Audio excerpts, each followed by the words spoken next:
Here I am, climbing up, feeling great, getting love. Here I go, risk it all, be worth it now, and that's for sure.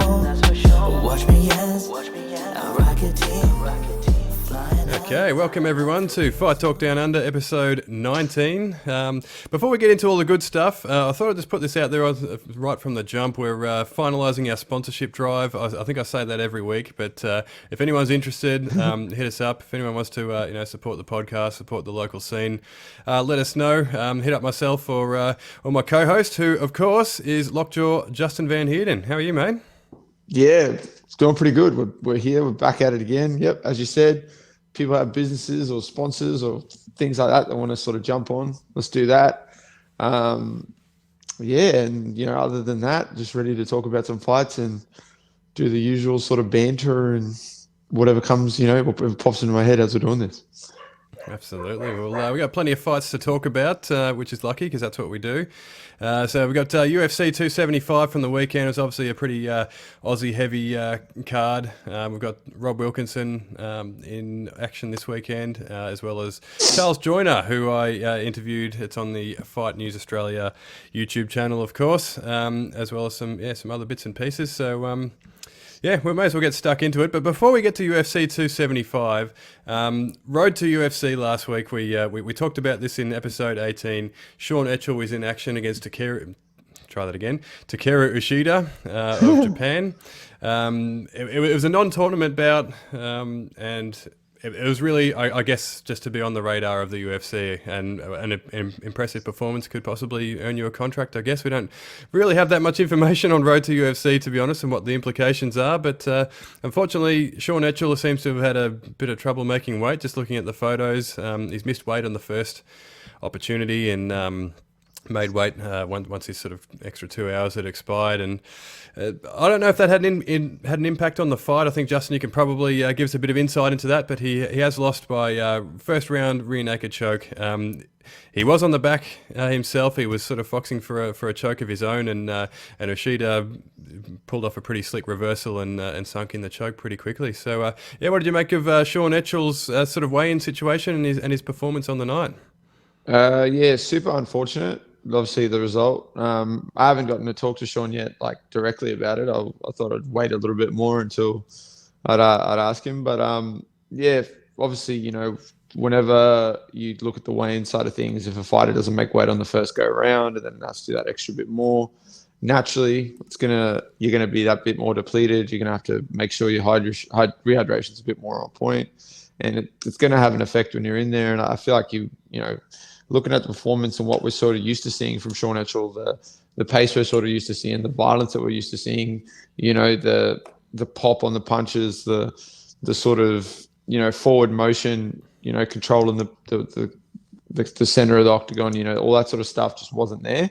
And I feel like, maybe that played a factor in that. Obviously, he had some moments and glimpses of sort of brilliance in there. Like you said, he had the back briefly, and it looked like he was sort of the man's strength come into play a little bit in certain parts. And Ishida looked like he was, in trouble and didn't really have many answers for what sort of Sean was presenting to him. But obviously, we saw the tide turn fairly quickly, and once Ishida decided to get on the back, it was pretty quick and pretty slick with sinking in the choke. And I guess once you're sort of maybe a bit compromised and someone does get on your back, and especially someone that's obviously very talented in that aspect, like we saw there from Ishida, it was always going to be a pretty rough night in the office once you let someone like that get on your back and get under your chin. I don't know. For my money, I'm curious if that's played a factor, if the weight cut was real rough. I did see them in the lead up to the weigh-ins talk about the person that they were working with and saying like how it's made it super easy with the traveling to Singapore and blah, blah, blah, blah, blah. But, I look into those things a little bit and I analyze all these sort of things. And to me, when I saw that post go up, I had an inkling that there was going to be some issues with making the weight. kind of selling a few wolf tickets here and there because, you want to kind of put on a front in that aspect. So, if your opponent is sort of paying attention to your socials or his team or someone close to him, you make it seem like everything's all sweet. But, yeah, I don't know. Maybe it wasn't, but I'd be interested to sort of, talk to Sean about it and find out what kind of was happening. He's pretty sort of open dude. So, I'm sure he'd be pretty honest about the situation. And he was pretty good about it afterwards.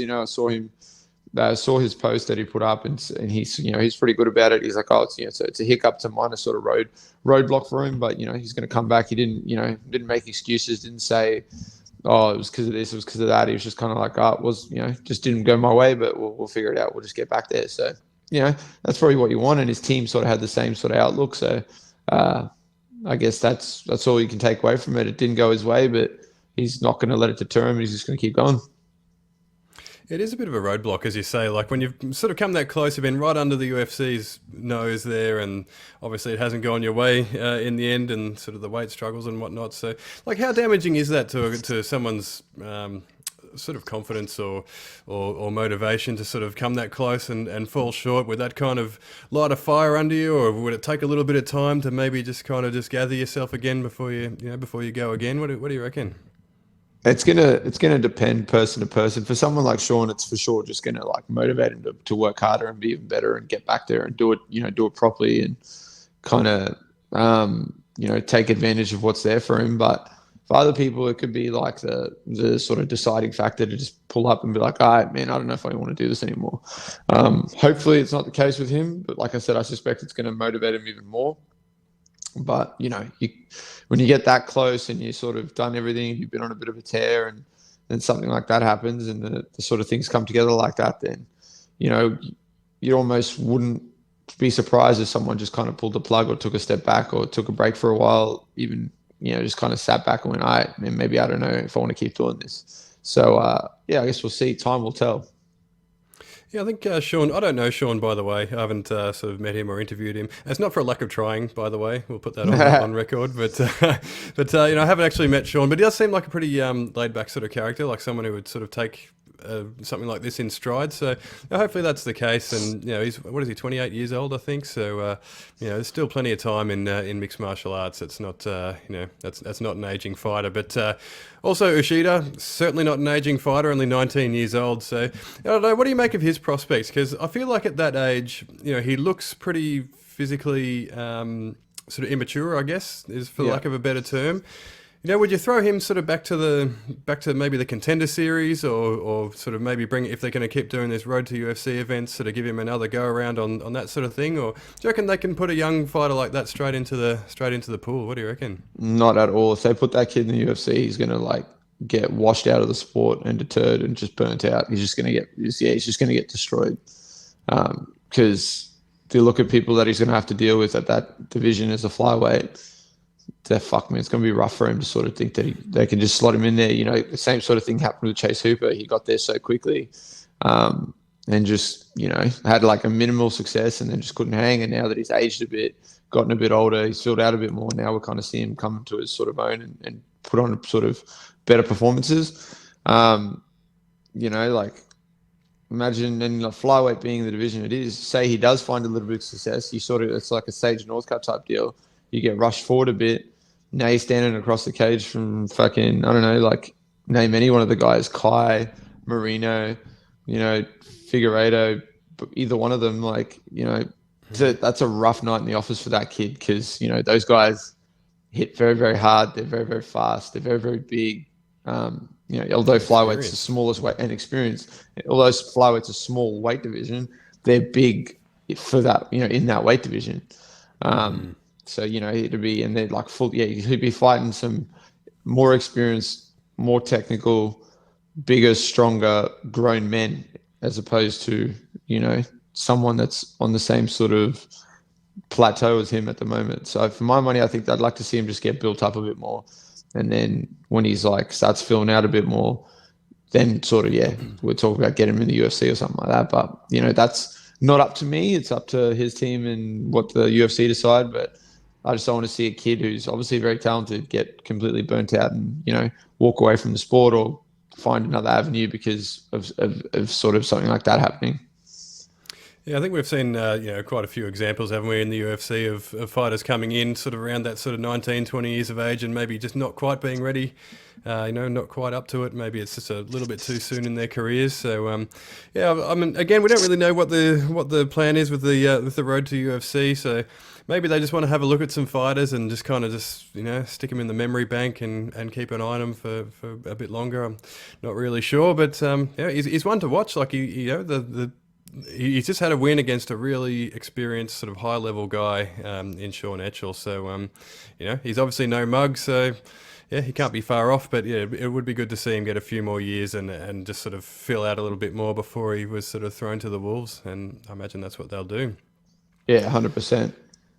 But speaking of being thrown to the wolves, I guess at UFC 275, we'll start with the first Australian who was on the card. There was Jacob Malkoon, taking on Brendan Allen. It looked like a tough matchup on paper for Malkoon, or at least a challenging matchup. Maybe not a tough matchup, but they were sort of giving him someone who was a strong opponent for Jacob, who was only 6 fights into his career, let's say.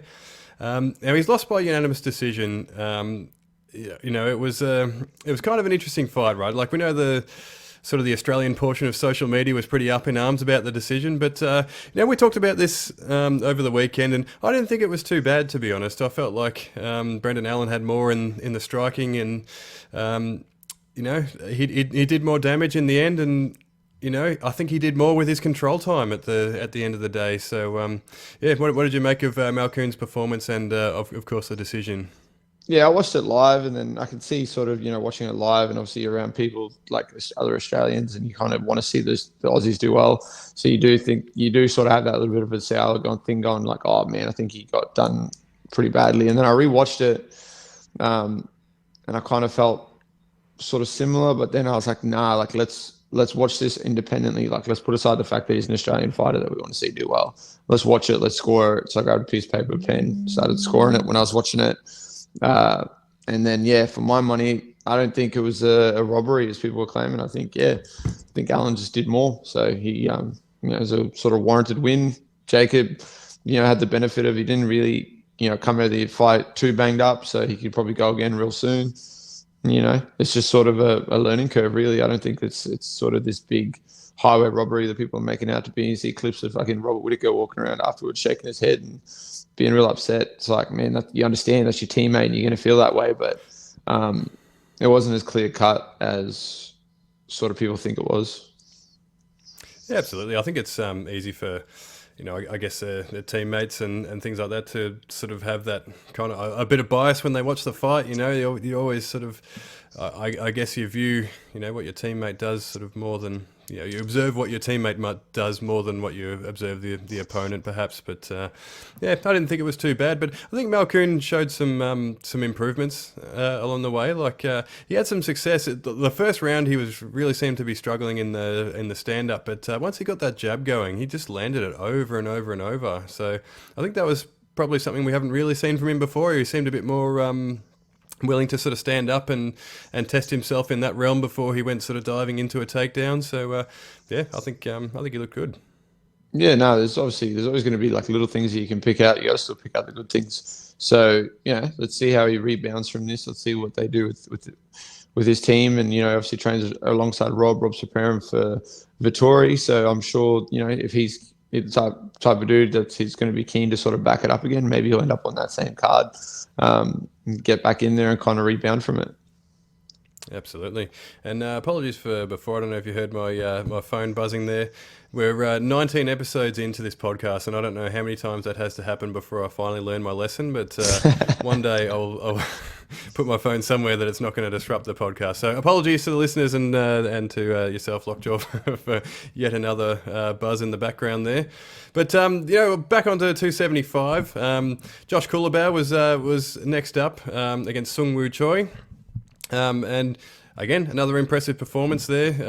He's won by split decision, which I don't know, the third judge that, or whichever judge scored the fight for Choi is probably needs to get their eyes checked, I think, because it was I don't know, it felt pretty clear cut to me that Josh had won that one. So I think the split decision is a bit of a stitch up, but Josh looked good. he's won. Like he's knocked down Choi in rounds 1 and 2. And really, he dominated with the boxing. Like he was just accurate. He looked fast. He looked powerful. So, what did you make of Josh Kulabau's performance? It was I give him like a 9 out of 10. Could have been better. Could have finished him in round 2. It's not like I had money on the fight, but we won't talk about that. No, I'm just joking. Obviously, it was good. Yeah, it's a killer performance. Man, these Korean fighters, bro. When their hero is the Korean zombie, and he is such a legend, you can tell these fighters, man, just want to emulate that dude, because that dude, they're all so tough. They just don't want to fucking stop. They don't want to let themselves get put away. No one would have blamed Choi if he kind of threw it in and was just done after a few of those times when he got knocked down and some of the shots that he was taking. So he saw afterwards Josh had ice on his hands because they're obviously a bit busted up from punching Choi in the face really, really hard. So. But it was cool. It was a sick fight. I was pretty hyped for it, especially after weigh-ins when they had their little tussle at the weigh-ins. I thought, this is going to be good. They're going to come out swinging from the start, and they did. And then, afterwards we saw that the sportsmanship was there. The guys were just having a bit of a laugh at the back and having a good old chat. So it had everything you wanted it to, except the decision was a bit fucking stupid. So should have for sure been unanimous to Josh. And I guess, I got to be realistic about the outlook on the fight too. I feel like, Josh has opportunities there again where the fight could have been finished, but kind of spent too much time admiring his work again. And I don't know, it's something you can't really speak for someone else. It's because you're not in there as them. But for my money, it just seemed like Josh could have finished the fight, but was just, admiring his work a bit too much again, like he was in the Shah Ilan fight, but definitely looked amazing, put on a killer performance, probably the best one of his career to date.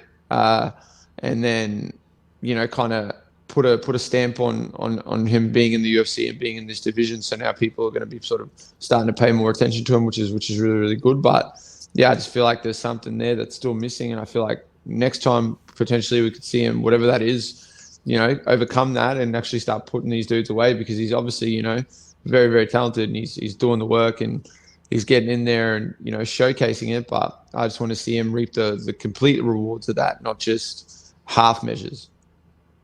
Yeah, absolutely. And there certainly seemed to be, like you touched on there seemed to be some moments where he did kind of let Choi off the hook. And I guess there is a fine line between sort of being smart and sort of picking your openings and sort of rushing in to finish the fight, Choi is a dangerous fighter, so it's sort of, I guess there is an inherent risk with kind of just trying to blitz him and put him away, but he did seem to just kind of let him off the hook a little bit at times. But that's only really a small knock in what's a really impressive performance, and he's had an impressive win against a tough guy on a really big card, which is well deserved for Josh Kulabau. He's there would have been a lot of eyeballs on that card, so it's good for him to sort of get that win and really showcase his skills in front of a wider audience this time. Yeah, now he's obviously I seen just before we started recording that he's getting stuck into some KFC, so fat boy Josh is coming back out, so he's a very happy man right now. Yeah, stepping up a weight class by the sound of things. That was a pretty, it was a bit of a feast in the photo. Yeah, there's a lot of food there, but I would expect nothing less. He earned it. Yeah, absolutely, he has. Another guy who's earned a bit of a feast is Jack Della Maddalena, who was also in action on the card against Ramazan Emeev. He's put a tough Russian fighter away in the first round, and he got himself into another sort of pretty close submission like he did on the Contender Series. He survived an anaconda choke early. It looked pretty deep, but he managed to recover and plow through a pretty tough guy in the end. So and it was kind of interesting in the post fight. He said he knew he was going to get out of the choke. It was just going to take time. That's just a classic Jack Della Maddalena sort of line. That just such a laid back sort of cat, like the sort of guy who just would have been cool as a cucumber whilst getting pretty much the blood cut off from his brain. So another great performance from Jack Della. What do you reckon? Yeah, obviously, getting caught in a submission like that is very, very tight. The dude stitched it up very, very quickly, and had it pretty well locked up. I A bunch of other fighters in that similar position, I don't know if they would have, been able to sort of stay composed and got out of it. And I'd imagine that guy has a squeeze on him because obviously after that, when Jack got out of submission, you could tell old mate's arms were just gone, like they were just fried. So obviously he put everything into that. So it would have been for that period of time that he was stuck in that submission, it would have been like a very, very uncomfortable and very, very shit. And I know we're all fighters and I know we're all tough, but I got to think that Jack's neck was a bit sore after that. It's all right because he won, but I feel like for sure he would have been like, whew, wiping that off a little bit, being like, oh man, that was pretty hectic. But no, obviously once he got out of it, just put on a clinic, the boxing shone through again, the body shots, just absolutely melted the guy. And then something that I noticed too when the fight started on old mate's side of his body, it was like a red square just on his body, and I don't know if he had treatment done. I don't know if there was something that was happening there because it was just really random. So I don't know if if that was compromised or if he had some things that he was trying to sort out. But obviously, Jack took notice of that because he went straight to the body work, and once he cracked old mate to the body, it kind of just melted him. And then obviously we saw him follow up and finish the fight. Yeah, he's an absolute monster, man, and he's a young dude. He's very athletic. He's a pretty decent sized welterweight. So I feel like, same sort of thing with his head coach, Ben Vickers, if they just sort of keep approaching it the way they're approaching it now and take it step by step like they are now and have it all sort of clinically planned out and the matchups increase that a little bit with a degree of difficulty each time, we're going to see this dude become like a superstar in this division, in a very difficult division. Yeah, absolutely. And yeah, I was going to bring up the redness on Amib's body there. It was obviously there for everyone to see. I think it was on a lot of people's minds while he was fighting, and I wasn't sure whether he just maybe got sunburnt. That was one thing that the commentators were speculating at the time. It was like, he's obviously a Russian guy, probably hasn't seen the sun in a while. Gets out to Singapore and just, lays out in the sun. But it was kind of, it was in a very concentrated spot, wasn't it? So it was kind of an odd one. And at the end, as you say, he got folded with a body shot, and so perhaps there was a bit of an issue with a rib or somewhere, something along those lines. But I guess we can only speculate. The performance was good from Jack Della, and he said he was going to have to sort of wipe off the the sweat and the sore neck and whatever. But he can just wipe it off with some dollar bills, I think, for his cool 50 G's for his efforts in the end with the performance of the night. Yeah, very well deserved. Very well deserved. And I like that they're sort of doing that a bit more now, the way they sort of go, everyone that finished their fight gets a bonus. Like whatever, let's just do it. So yeah, that's cool. It's cool to see, and obviously well deserved. Absolutely. And where does Jack Della sort of sit in the division now? Like, he's kind of fought. Obviously, the guy he fought last time out, I think it was Pete Rodriguez. Is, again, like we've talked about, probably not up to UFC caliber. Ramazan Emeev is, obviously he's obviously a tough guy, unranked, all that sort of thing. But Jack looks a cut above the lower tier of the division, doesn't he? And the guys he's fighting at the moment are no match for him. So, where does he sit? Is he kind of on the cusp of the top 15? Should he have a top 15 opponent next? Where do you think sort of Jack Della fits in the in the welterweight mix at the moment? Match him with Jeff Neal next. That's what I want to see. I want to see Hands of Stone versus Jack Della. That's the fight I want. Oh, I feel like I feel like he could do that. I feel like he could compete. That's where Absolutely. I feel like he sits. I feel like he could, get him in there against someone like Jeff Neal. Goes out there and puts on a similar performance. We're talking about getting this dude in versus someone else, that's a sort of well-known dude, and start making his way to sort of a title run. But yeah, I want to see that. That'd be straight violence, and I feel like Jack would be more than up to the task. Yes, sign me up for that. That's another brilliant lockjaw matchup there. God, this guy's the matchmaker in waiting. Yeah, if the UFC need someone to slip in, you need someone to do that for you, I can do that. I can help you out. Absolutely. And also on the card, another performance of the night, winner was Jake Matthews. Now, he obviously took on Andre Fialho, who was seen to be a pretty big step up in competition for Jake Matthews, and I don't think either of us had high hopes for him really when we were looking at the matchup. But he looked really impressive. Like, all his talk pre-fight was about sort of the aggression. We know that Jake Matthews, you look down his record and a lot of his fights have gone to decision. We know he's good, he's fast and he moves well and he's good at sort of shutting down his opponents and all those sorts of things. But he talked about, being aggressive and sort of finishing fights and stuff like that. And we can always see that that he had the talent, again the speed and the movement and that sort of thing. But I think he had a harder edge to his performance on the weekend. He looked kind of nasty, and he put Fialio away. Was it in the, I forget which round it was in the end. Might have been the second round perhaps. But it was a really good performance in the end. So, what do you make of Jake Matthews? Yeah, had a bit. I guess you're right. He had a bit more intent. It seemed like with what he was doing. Obviously he's always kind of been like fast and explosive, and I think since going up to welterweight, that sort of amplified a bit more because he's not cutting that unnecessary weight.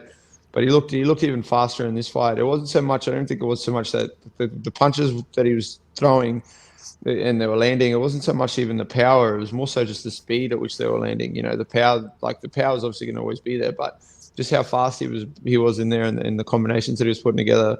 I feel like that was the deciding factor for the fight, and old mate just couldn't really recover from that because he just get buzzed again very, very quickly. So, obviously a standout performance. He got 50 Gs as well. Probably the biggest win and best performance of his career so far. So if that's anything to go by, whatever he's done or whatever he switched up, or maybe, the fact that he's become a dad's playing a factor as well. Good on the dude. He got there and got the win. He kind of, I made it pretty clear. Like, the dude's obviously talented and you got to respect his skills, but I'm not his biggest fan, but can't knock the dude's performance. He went out there and killed it. Yeah, he really did. And again, sort of similar to Jack Della and Josh Kulabau, he's had a really good performance on a big card, on the main card as well. So, it's only going to benefit him going forward. Yeah, 100%. So it'll be interesting to see what they're trying to do with him. And I'm starting to ask the question, how long before we see Jake Matthews versus Jack Della? Oh, yeah, I wonder how that'd go down. Is that Aussie versus Aussie? That'd be a tough sell for maybe for the guys. It sounds like there's a bit of camaraderie between the Aussie guys, but that'd be a fun matchup. I mean, it gets to the point where it could potentially happen. I wouldn't. Yeah, I mean, ideally you wouldn't want to see that because you wouldn't want to see two Anzacs go at it, but when they don't need to, unless it's for like a shiny belt or anything like that. But that'd be an interesting fight. It'd be an interesting fight to see. Absolutely, and we've got a bit of time up our sleeve here, so we might touch on some of the main fights as well from UFC 275. Of course, we saw Zhang Weili flatten Joyner Jędrzejczyk with a spinning back fist. There was again a pretty spectacular finish, and Joanna's hung up the gloves post fight. So brilliant career from her, real sort of pioneer of those lighter women's weight classes, and Weili Zhang sort of moves on to potentially a title shot with Carla Esparza. Yeah, so obviously, Joanna retiring is a pretty big deal. She's an absolute beast and kind of the greatest strawweight so far in UFC history. The other girl's got some work to do. At the moment, that belt's just flip-flopping between people and has been for a while. So, she got like 6 title defenses or 6 strawweight title fights or something. So that alone should sort of say, enough to show where she's ranked in that division. Obviously, she got pretty emotional afterwards, and I saw a bunch of stuff even after that when she was doing the post-fight press conference and then leaving the arena and stuff like that. But everyone kind of, gave her sort of nothing but applause and respect and stuff like that. So it's well deserved. But yeah, Weili looked real good. I was very impressed with the adjustments she made with the wrestling side of things too. So obviously the work with Cejudo must have paid dividends, because as soon as she got to those sort of body lock positions and stuff like that, she just dragged Joanna down without much resistance and was able to do it in a very technical way. Like, for someone like me that, appreciates that sort of stuff and can kind of see, the improvements that she's made in those areas. Like, she was doing some pretty high level things, although it looked pretty simple as she just got a hold of Joanna and dragged it to the mat. There was a lot going on for that to be able to look as smooth as it did and be as easy as it did. I always try and tell it to people, if you're watching someone do anything, whether it's the boxing side of things, the kickboxing side of things, wrestling, jiu-jitsu, it doesn't matter. If someone can be fighting someone else who's world class and make a certain movement seem simple, that means there's a bunch of other things going on. And like they're at the technical abilities at such a high level that it just looks like it's that easy. And I like using the example of when we saw GSP fight Koscheck, and I think we kind of spoke about this as well. When GSP fought Koscheck after they were an Ultimate Fighter, he pretty much defended the world title with a jab. Like that was the main weapon that he used. He just jabbed his face off. Like obviously he's a well-rounded dude and he has the wrestling, he has all the other stuff, but he pretty much jabbed Koscheck's face off all night. And if you can do that at that level, that just speaks volumes in itself. So Wei Li's obviously making those improvements. She's an absolute monster, and she's got a long career ahead of her still, I think. And she's a very, very rough matchup for Carla Esparza. Obviously, with the improvements that she's made with her wrestling now and how good she looked in there with the wrestling side of things, I feel like she's ready for a title fight now again, and she's going to fight Carla. And I see her just running through her completely. Because Carla's nowhere near on the level to be able to hang on with the feet. And if she can't get it down, she's going to be in for a rough night. Yeah, I agree. Carla Esparza's sort of a little bit of a one-trick pony, isn't she? She's sort of, obviously a really strong, well-credentialed wrestler. But, if Wei Li's sort of made the improvements in the wrestling and she can shut that down, then, it's going to be a pretty rough night at the office for Carla Esparza. Yeah, I mean, obviously Carla's a bit older too on that. And, she was the first strawweight champ in that, but she is a specialist. Let's call her that. She's a specialist. She sticks to sort of what got her to the dance, and what got her to the dance got her, albeit in a weird way, got her a belt again. Got the belt back for her. So, although that fight was a bit fucking weird, I think the belt should have just been taken away, but vacated. Yeah. So I mean, obviously, but look at what Wei Li's been able to do in there, and outside of getting head kicked by Rose, which is just timing, beautiful technique, and just amazing work by Rose. She's looked pretty damn good, so I'm pretty excited to see what's ahead for her.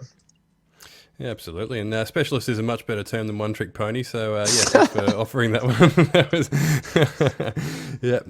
so that was much regret on my part for that one. But we'll see how that plays out for Wei Li. But in the co-main event was Valentina Shevchenko versus Tyla Santos. Valentina's escaped with a split decision in the end, and she's finally looked human for the first time. And I guess my question for you is, did Tyla Santos win rounds 1 and 3, or was that just me? I thought she won for sure. 1, 2, 3. Sorry. Yeah. I thought she won. Yeah, I thought she won all 3, the first 3 rounds. I understand Valentina speaking about it afterwards, and she's like, the first thing that they scored on striking and effective striking, and I understand she had more significant strikes. I get that, but I don't know, man. Like watching that fight, and I'm like a massive Valentina fan too. Like I think she's fucking amazing. So yeah, I feel like you hit the nail on the head. She looked very human in this fight, and based on what her post-fight comments and how she's sort of taken it, I think she's obviously, as you would, because she's got the most title defenses now in women's UFC history, and she's obviously an absolute monster and been killing it. But she's drinking the Kool-Aid, and that's very, very dangerous, because if you get in there with someone like Tyla again, who's I guess she's getting surgery now, actually broken orbital from the headbutt, which is something also like Valentina touched on, like, look at her face, look at the damage that I was able to do. Yeah, but the majority of that was from an accidental headbutt. It wasn't from you punching her in the face. Her orbital broke because you guys accidentally clashed heads. So you got to be realistic with these things. And, I think Valentina's very fortunate that she, was able to get a decision. It is what it is. We go from there. But for my money, I feel like we're going to see her have like a filler fight now, potentially. And then, because it makes sense for them to run it back. In my money, it makes sense for her and Tyla Santos to run it back. But in the meantime, if they're going to do like another fight for her, or if she wants to drop down to strawweight, or if she wants to like go fight the winner of Pena and Nunes, or I don't know. I feel like if Pena defends her belt and they want to do Valentina versus Pena, Valentina's going to smoke her. I don't even think it'll be. Yeah, I feel like. The extra bit of weight on, the extra bit of pop on the punches, I feel like she can do some damage. And obviously last time I think they did fight and she submitted her. So, I feel like. Oh yeah. I feel like they have fought. I could have that wrong, but I feel like they did fight, and I feel like Valentina did submit her or did beat her. And obviously, Valentina's fought Amanda, and not done well, but. there's an argument there that she kind of did beat her the last time they fought. The decision could have gone her way. I could see it going both ways, but I don't really like the option of her going up to bantamweight. I feel like if she's going to go and chase another belt, because she's talked about the fact that she pretty much just walks around at flyweight, I feel like she could drop down to strawweight and fight the winner of Carla and Weili. I'd love to see Weili and Valentina scrap. That'd be fucking sick. Yeah, if she can do it, if she can get down to that weight sort of properly, then that'd absolutely be a fun At the fight. moment, she's the only fighter that realistically has a chance at getting 3 belts. I feel like, it's got to be the right circumstances, because I feel like, she's seen her fight at bantamweight before, so she can obviously fight and compete at bantamweight. It's just going to have to be the right circumstance and right opponent. But then, for my money, if she can get down to strawweight and do it quite easily, fuck man, she's going to be a problem, like, for that weight class. Like, outside of Rose and Weili, if Carla or someone else like that's got the belt, she's just going to destroy them. Although Miesha Tate's, gone down to flyweight now, so she's having a fight soon, and I think she's had some choice words to say, just like she did when she returned to bantamweight. She talked about going on this big run and how she was going to go and beat Amanda and beat people, and then didn't really work out. Now she's dropped down a weight division, and she's saying all these whack things about Valentina, saying how she would like beat her and stuff like that. I think she's a bit delusional, but it is what it is. We'll see what happens. Maybe she'll prove me wrong. I'm always skeptical about people going down in weight classes. Like, I don't know, there's a lot of variables with it. Like, can they actually get down? And, like, it's one thing to be able to suck down to the weight, but can they do it and be healthy and sort of still have the same sort of physical presence that they do in their sort of ideal or their normal weight class? I don't know. I'm always skeptical. I don't have high hopes for Miesha Tate going down. It's like anyone can make any weight. Like, you make the weight. Like, I could literally go and make bantamweight. I can do it. I'm going to mess myself up, but I can do it. And then I could sell all the Wolf tickets being like, thanks to my team, everyone doing it, this has been the easiest cut ever. We fucking killed it. But I guarantee you, when I get in there, unless I am able to finish the fight in the first round, the fight's not going to go well for me after that. You're going to be compromised. Your body's going to start giving up on you and, putting you in a sort of rough position. Like, it's going to be great for the first half of the first round. Yeah, you're going to be heaps bigger, heaps stronger. You can be able to sort of impose your will a little bit, but if it doesn't work out, you don't get a finish or you don't get out of there fairly quickly, you're going to have a fucking shit time, as opposed to doing it the right way over a period of time with actual professionals and being sort of legit with yourself, that you need to be disciplined and follow what's given to you. And I feel like, I don't know. Hopefully, if that's the case, if someone like Miesha Tate or Valentina or someone wants to do something like that, the fact that they are looking at doing that, hopefully they do it properly. Yeah, absolutely. And speaking of doing it properly over a period of time, the 42-year-old Glover Teixeira defended his title against, he didn't defend his title, but he fought Yuri Prochazka, and he was doing well. He was sort of up on the scorecards, and eventually he got put away with I think it was 20 odd seconds to go. Yeah, and he was just kind of.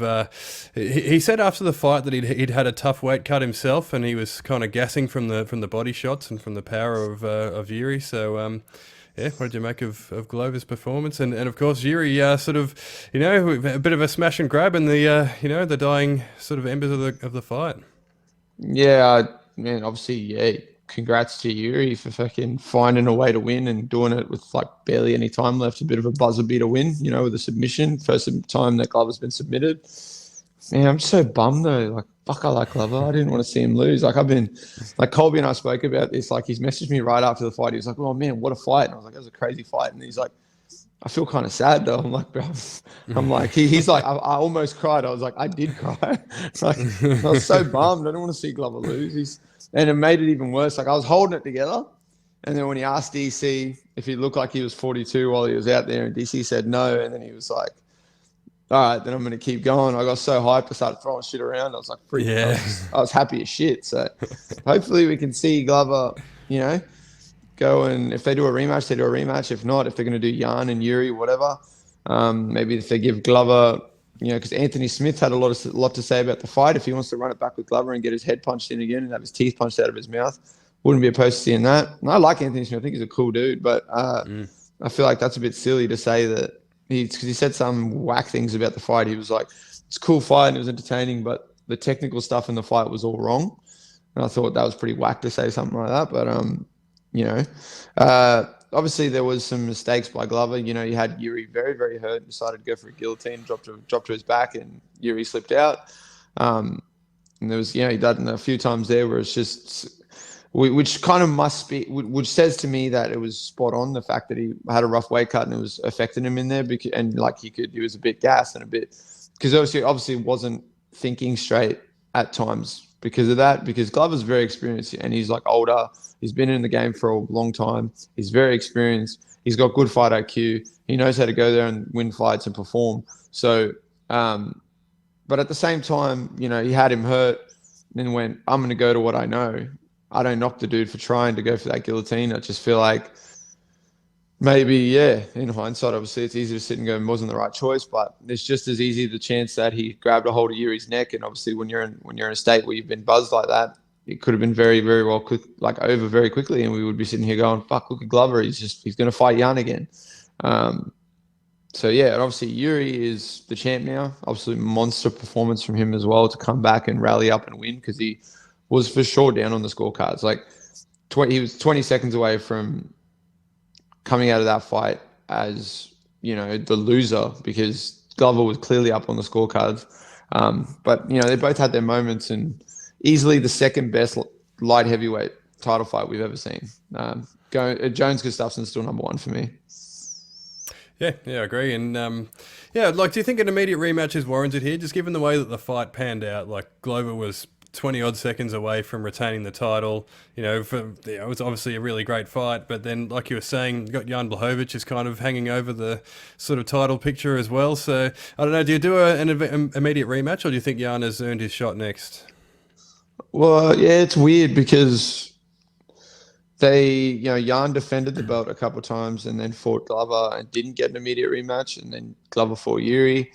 So I could understand if they just go with Yuri and Jan now as the next fight, and Glover kind of waits it out to see what happens, and then he slots himself in, because outside of that, the divisions, there's not much happening. I mean, there's Anthony Smith and this other Russian bloke that are fighting, and I guess they could make a case for fighting for a belt as well. So, you know, it's fucking, there's a lot happening, but not a lot happening at the same time. You know, you got someone like Paul Craig, who's maybe 2 wins off talking about fighting for a title. If he goes out there and subs another 2 people, and when we talk about that dude fighting for a belt, that's probably the way the division is at the moment. It's a bit sort of weird, but I feel like Yuri's out of all the people in the division and what's happening there, Yuri's got the most potential to go on a run now and defend the belt and cement himself as the champ and kind of go through with it. You're never gonna be able to, unless you go on like a massive run of defending the title at light heavyweight and kind of surpass John's record. You're never really going to be up to people's standards. People are always going to have this cloud over you, because they're going to be like, oh, I mean, you're good, he's great, but John Jones is better. And if John Jones was there, he wouldn't be champion. So that's rough and it's not really fair, but unfortunately at the same time, it's kind of true. The only reason we had another light heavyweight champion is because John Jones gapped it and was like, out of the division, if he sticks around, you don't get another champion until he decides to go away. So, that's just sort of rough, but also straight just the fact that shows you how incredible John Jones is. That now that Yuri's the champion, he's already had people. There's already people being like, oh, well, if he fights John Jones, he gets smoked. He's not up to John's standard, and that's pretty shit considering the dude just won a world title.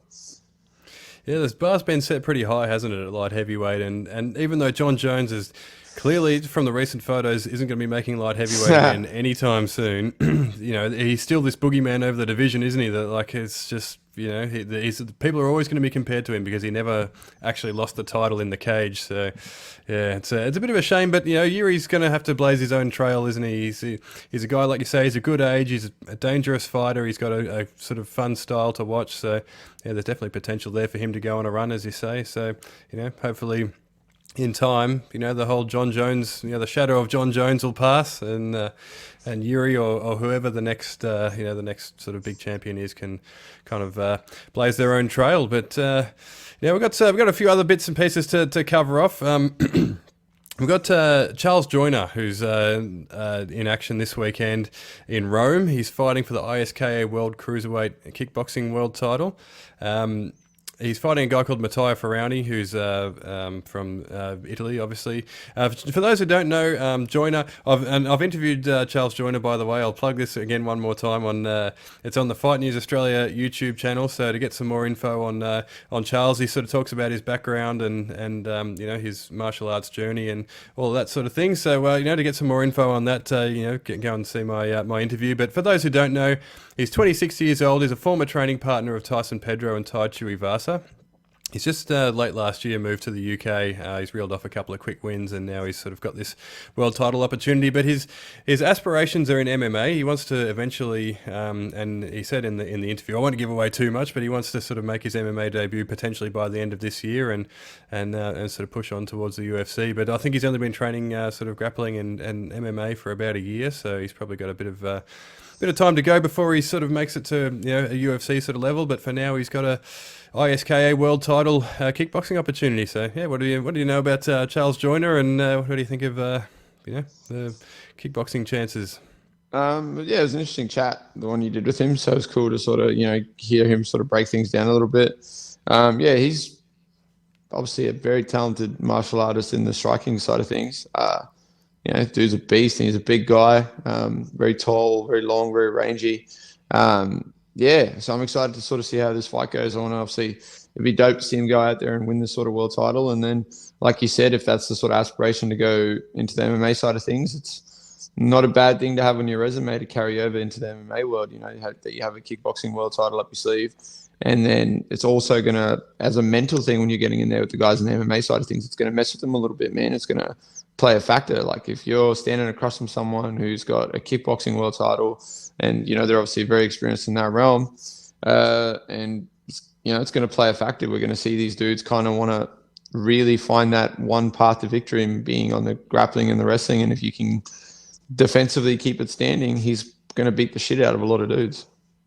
Absolutely, yeah. And the opponent, Ferrani, is it's from what I can tell, seems to be sort of fairly well known in Italy. And if you look down Charles's social media, there's a lot of comments from Italian people, sort of leaving sort of, I guess, nasty comments on all of his pictures and reels and that sort of thing that he puts on there. So he's obviously got a bit of backing of the locals because the fight is in Rome. But I don't know, it's going to be interesting to see how it plays out. Charles is undefeated. He's full of confidence, 15-0.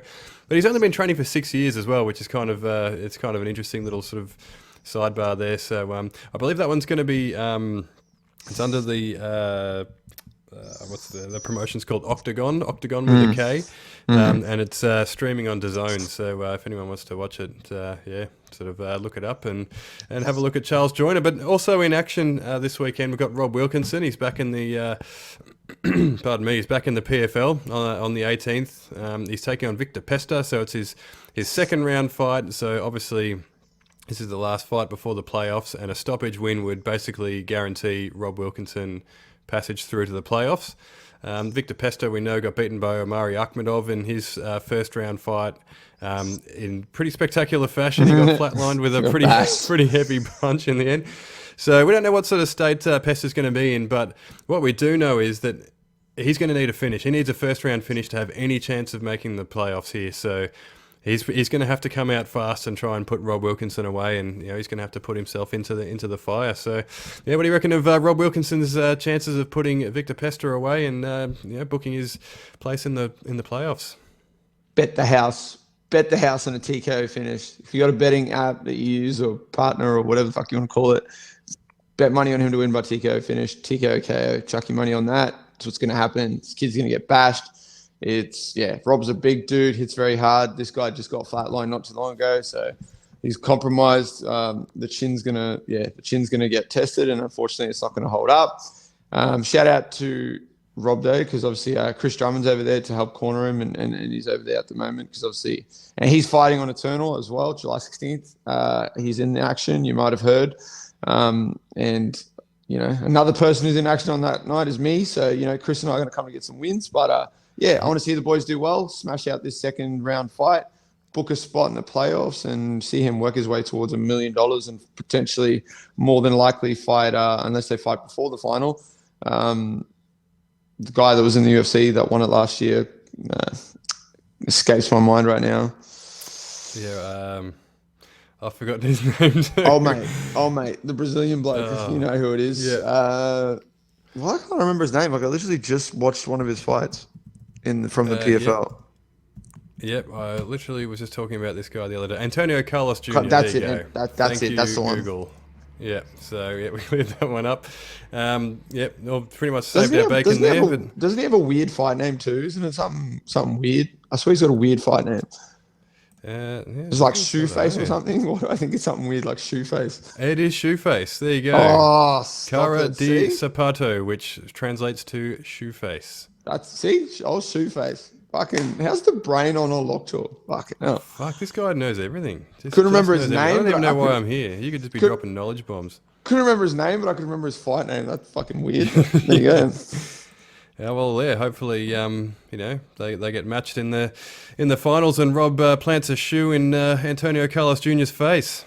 Hopefully he wins that $1 million, and then he's off to the races, and he start defending that. Keep carries that on, kind of a la Kayla Harrison. Just keep fighting, keep going through the playoffs, keep winning the milli. 7-figure checks. Yeah, and so I guess the interesting thing is, like, Rob Wilkinson, he's coming from the fight against Brucey Soto last time around, who's fought most of his career at welterweight and then stepped up to light heavyweight. Victor Pesta's the opposite, right? He's fought most of his career, or he's fought as high as heavyweight. So, I think Rob has sort of said in some interviews during the week that, he's kind of going to be the smaller guy for probably the first time in his career, right? He's fought most of his career at middleweight, where he's obviously massive for the weight class. You only have to look at him now and see how big Rob Wilkinson is. So, it's going to be interesting to see how he sort of deals with the size. But, yeah, like you say, I think Victor Pesta's going to come, and I think he's going to get stopped. And, yeah. So Rob Wilkinson through to the playoffs, which is fun because I think he's going to be a real problem for anyone in the PFL. Yeah, I don't see him not being able to hang with anyone that's in that sort of weight division in the PFL. I feel like he slots in quite well.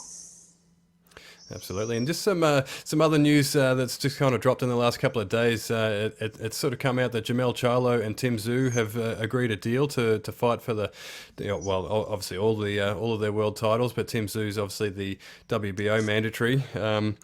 But it looks like there might be some legal proceedings from the Russian fella. His name has escaped me. I don't think I've got it in my notes there. There's a Russian guy who's the mandatory for the IBF. He's been mandatory since 2019.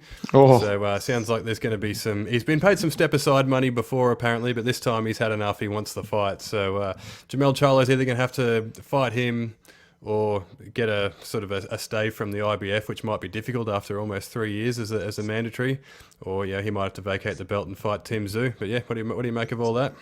Yeah, that's a weird situation to be in, and that's the fucking stupid side of boxing, that they have all these different sanctioning bodies and all the belts, and then you have all these mandatory challenges and all this sort of shit like that. It's just like, fuck, man. I get it, but at the same time, it's just mad annoying. So. Hopefully they can figure it out and we can sort of see Timmy Tszyu get his world title opportunity. That's unfortunate for that Russian bloke that he hasn't had a chance to fight for a world title and has been waiting this long and been asked to kind of just chill out. But at the end of the day, I ain't Russian, I'm Australian, so fuck that guy. I want to see Tim Tszyu fight. Yeah, absolutely. I think we all do. And it's like it's a messy situation, and boxing is just a messy sport with all the sanctioning and bodies. Also, I'm Team Ukraine anyway. We're not vibing with Russia at the moment. Yes, there is that. So, hopefully, even though Tim Tszyu is obviously of Russian heritage, but we won't talk about that. We won't talk about that. We'll cut that out. Actually, cut it out. It's all right. It's irrelevant. So I'm sorry I even said it. All right, I'm sorry. Costa Tszyu. I don't even know who that is. Costa who? Sorry. Yeah. No. See. No idea. Exactly. Now we've got to get to. We were also going to cover off Justice Hooney versus Joe Goodall. It's a big sort of grudge match in boxing. It's obviously some heavy implications. The winner of the fight's going to sort of move into the top 15 in the heavyweight division, under I think it was 3 of the sanctioning bodies. Yeah. We have had a delay in recording this podcast, so the fight will be going on actually as we're speaking right now. So what we'll do is we'll carry it over for next week. We'll recap the fight. So we'll carry it. So we'll recap it in episode 20. So apologies, everyone. Didn't sort of say this off the top, but apologies for the delay. In this one coming out, it's going to be a day late. I was going to say any complaints can be directed to Lockjaw. So so that's at Lockjaw MMA for any complaints or any sort of death threats or anything like that. No, we don't really want that. But we've got to get to a fan question as well. This one's a fun one, actually. The question comes from Jonathan Charles. So thanks, Jonathan, for listening and sending through the question.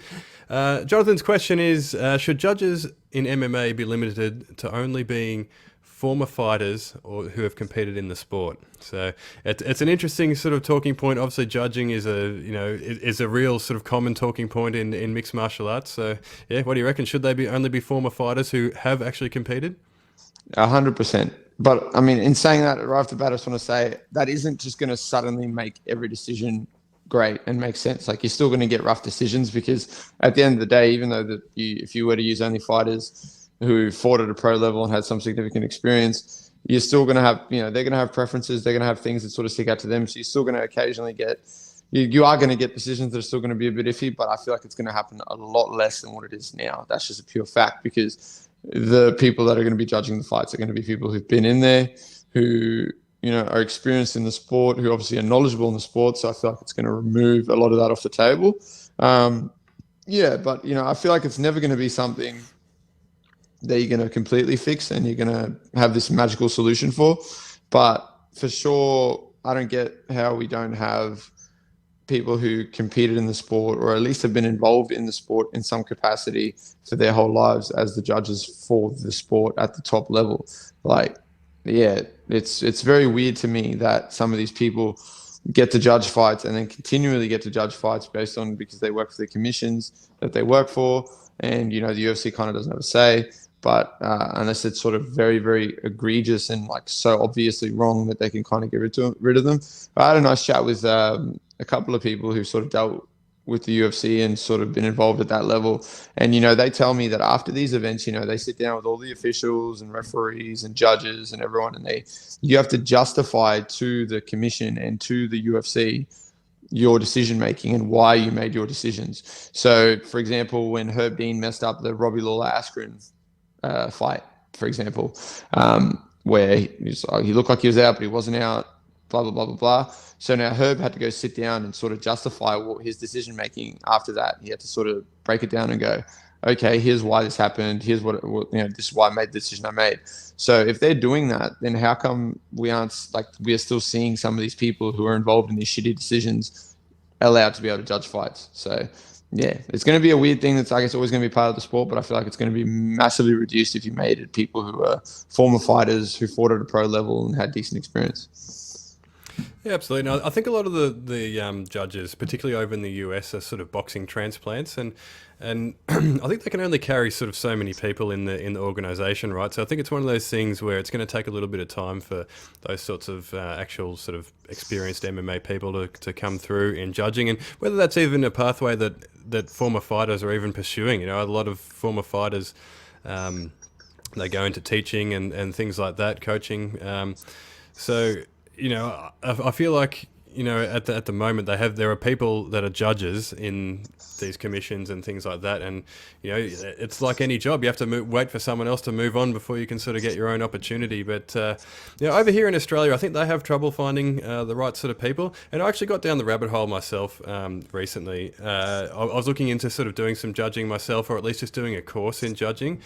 And I kind of thought, it'd be kind of fun to be involved in it, sort of see see what it's like, sort of, watch fights, judge fights, that sort of thing, which is obviously the exact opposite of what most people would really be wanting as a fucking journalist coming in and being a judge. But also, I wanted to sort of do the course just for my own knowledge, it'd just make me a better analyst, better writer, and all those sorts of things. So I got talking to a guy from a commission down here. I can't remember his name, but he was basically saying that you have to do like a course or like a seminar sort of thing in judging, and then you sort of you can apply to the commission. You sort of judge some amateur fights and that sort of thing, and then you sort of do like shadow judging. So you just kind of shadow an actual judge at a professional level and sort of work your way up the ranks that way. But to do the course, you have to be. He basically said that you would have to be at least a blue belt in jiu-jitsu to pass the course, because there's like a practical component, a practical jiu-jitsu component. So you'd have to be able to demonstrate jiu-jitsu techniques, because they want to make sure that people actually do understand the techniques and what it's like to be in those positions and all of those sorts of things.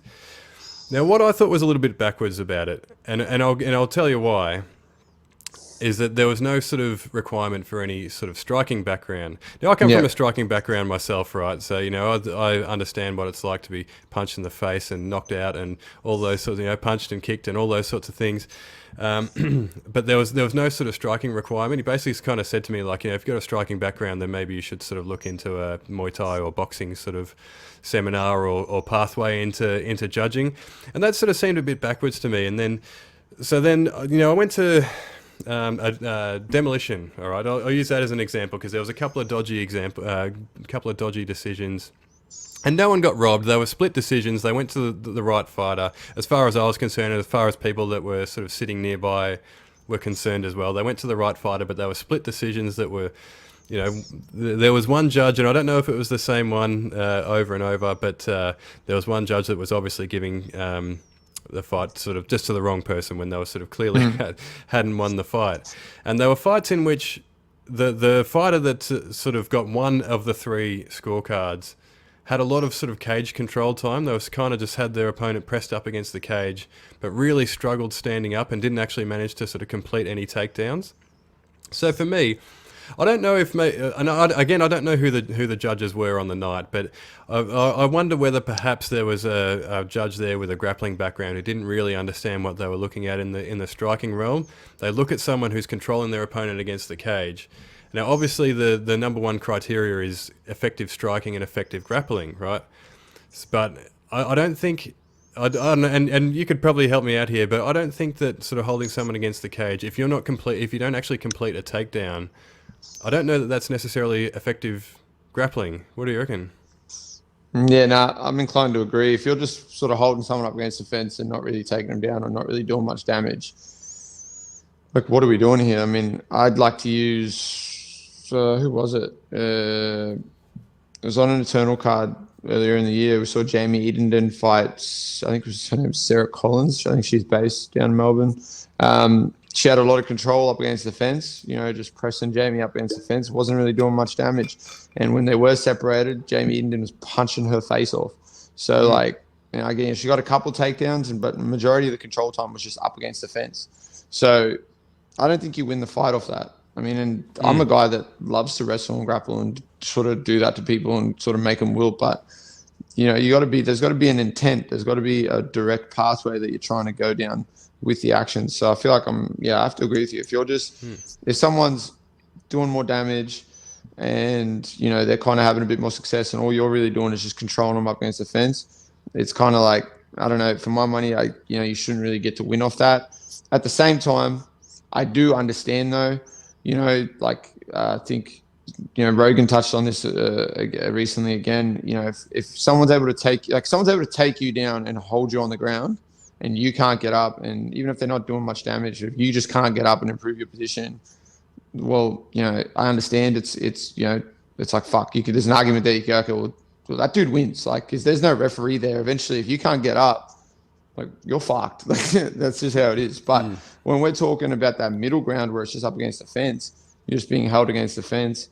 In that scenario, it's a bit different, because the fence is kind of the fence is an unrealistic hindrance that wouldn't be the factor normally, if you know what I mean. If I've taken you down, I've got you on the ground and you can't get up, well, that's on you, because it's just you and me on the ground.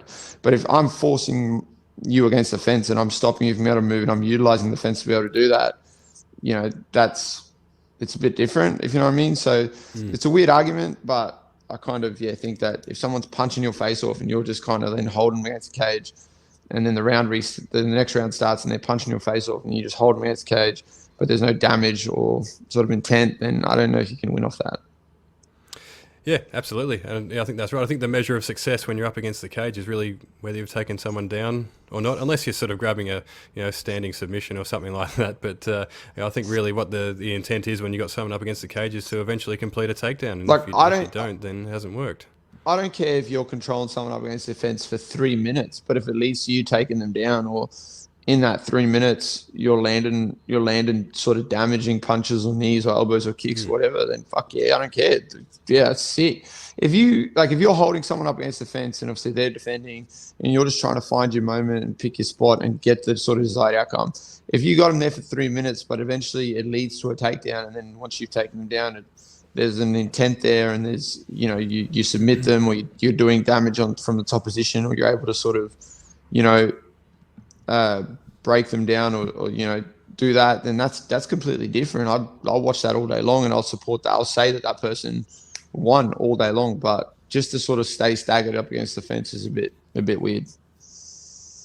Yeah, absolutely. And I'm not trying to make this like they're discriminating against strikers or anything like that, because I do understand that there is a couple of other things at play, right? Like, because obviously we know that sort of the genesis of MMA was really Brazilian Jiu-Jitsu, right? So it is extremely important to have an understanding of Brazilian Jiu-Jitsu if you're going to judge mixed martial arts fights. Like, that's kind of the foundation sort of I guess martial art in mixed martial arts. So that's it is an important thing, and so it's a good thing that they do sort of zero in on that. And also, I think the commissions, they have trouble finding the right people to sort of judge these contests. I think they have trouble finding officials and things like that. So maybe if they sort of tighten the criteria too much, they might be sort of squeezing out people and making it even harder for themselves to find the right people. But to circle back to sort of Jonathan's question, I think there is some utility in the judges being made up of former fighters. Just purely because, like I was sort of referring to there, they understand exactly. Like, they understand every element of the fight, right? So there's not going to be anything that's going to be sort of discriminated against in their judging. So they understand what it's like to be punched. They understand what it's like to be choked. They understand what's effective and what isn't. What's sort of what's kind of just like someone taking a break, and what's someone advancing their position. They know exactly what they're looking at.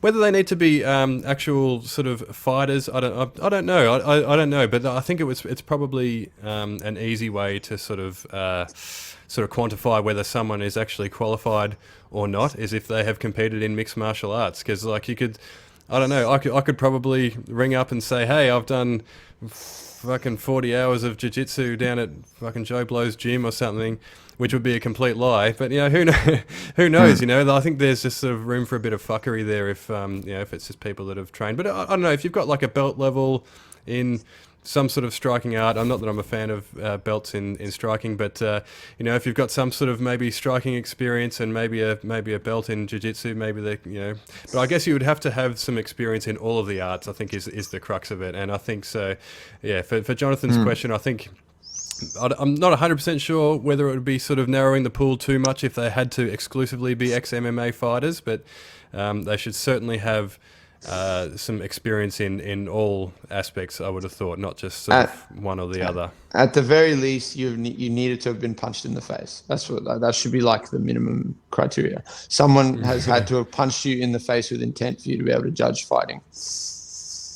Yeah, that's probably a criteria, and I don't know, maybe they could sort of build that into the course. You could just punch each other in the face just to get a feel for it. I don't know, but no, I think some experience, some relevant experience in all of the arts should certainly be a criteria, and hopefully there comes a time when that is actually a criteria for being a judge in mixed martial arts, and maybe it can tidy up some of the decisions. And like you say, there's a human element to judging, and mixed martial arts is a sport with just so many variables that the fights are open to interpretation. We disagree sometimes, when we're sort of breaking down fights on here, and people on social media, like with Jacob Malkoon and Brendan Allen, there'll be people all over the world that are disagreeing. And if you go to MMAdecisions.com, the media is pretty much split on that fight as well. So there's a lot of interpretation. So there's always going to be some dodgy decisions, or decisions that people don't agree with, but it might sort of circumvent some of them at least. Yeah, I mean, in some small way, and that's kind of... But yeah, it's going to be a time thing, like you said. I don't know, it's not going to be a quick solution. Not at all. But, what will be a quick solution is episode 20 of Fight Talk Down Under. We're going to be, recording that one in just under a week's time. So, we will be recapping all the fights we just previewed, as well as Justice Hooney versus Joe Goodall. And we'll cover all the local news and promotions and answer another fan question and all that sort of stuff. So, in the meantime, send us through all your fan questions. Our details are below at Dan Meehan MMA on Twitter, at Lockjaw MMA on Instagram. Can you hear me? Yeah. How's that? Right at the end, we have some technical difficulties. Yeah, we fucking made it this far, and then we had, technical difficulties. I was having all kinds of problems before we started recording, and then we got right to the end when I was doing all my important shameless plugs, and fucking something's blown up. So there you go. Stitch up.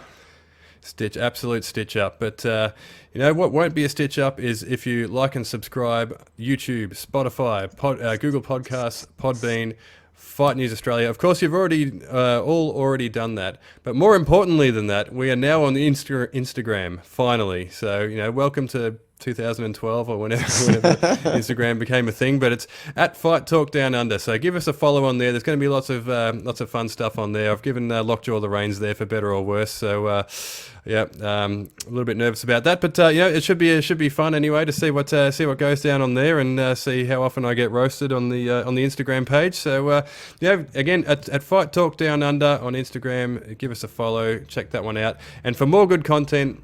I'm almost done, guys. For more good content, stay tuned to Fight News Australia YouTube channel. I've of course got my interview with Charles Joyner, which has just gone up, and I'll be releasing an interview with Isaac Hardman this Friday. Yeah. So it's always a fun one, always a fun interview. Isaac Hardman. So he goes in deep about the Zarafa fight, and he's of course fighting Bo Hartis on July 2nd. So keep an eye out for that one. And of course, Elliot Compton will be early next week as well. He's making his MMA debut at Beatdown Promotions 1 on July 9th. So Lockjaw, what have you got to follow on from all that bullshit? Obviously the Instagram page is the thing now, so that's gonna be a lot of fun. Obviously, everyone knows I like to get involved, make some memes, roast some people, do some stuff. Ain't nobody safe, so we'll see what happens. But it's gonna be fun. We're just gonna keep using that as an avenue to promote all this and promote everything fun about the stuff that we're doing. But other than that, we're less than 5 weeks out from Eternal in the Gold Coast, July 16th. If you're going to be in the Gold Coast, get your tickets, sort that shit out. If you don't have your Neds account sorted out yet, do that too. Start getting ready to bet some money on some fights. Cut the countdown's on until I'm back in the cage, co-main event, doing what I need to be doing. So I'm excited. I gotta watch it. You never know what might stop you. Here I am, climbing up, feeling great, getting love. Here I go, risk it all.